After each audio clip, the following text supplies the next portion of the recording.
ChatGPT can do just about anything nowadays in terms of helping respond things, being that sort of like a transaction coordinator for you. So it looks really different, and it'll look even more different 20 years from now. So I think it's good to know that EXP and leadership and our technology team is trying to look ahead and not try to predict the future, but to try to keep up with the times and innovate so that we as a business, we're the first virtual brokerage in the US, or large independent virtual brokerage. So we've always sort of been ahead of the curve. We had the EXP world long before metaverse was a thing. There's a lot of different technology pieces that we've been using. And I think that's thanks to our leadership with visionaries like Glenn Sanford that have been instilled down through the company.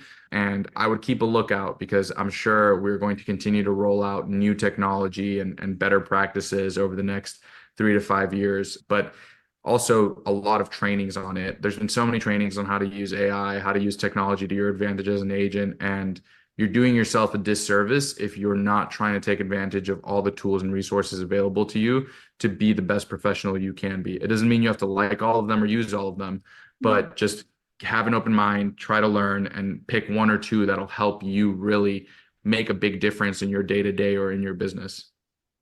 Yeah, I think technology has been huge, especially during the pandemic. I think that's when EXP grew the most, from being online. Because when I talk to realtors, they're like, "What do you mean you don't have an office?" We're like, "We have an office. It's our office, but it's for our address."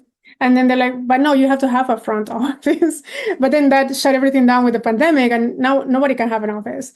So how do you see? The technology has been a big piece of that, but also the culture from EXP that has gone through the 3 years of the pandemic that happened, or two and some, and this is normalized, but this was in the works since Glenn started the company, right?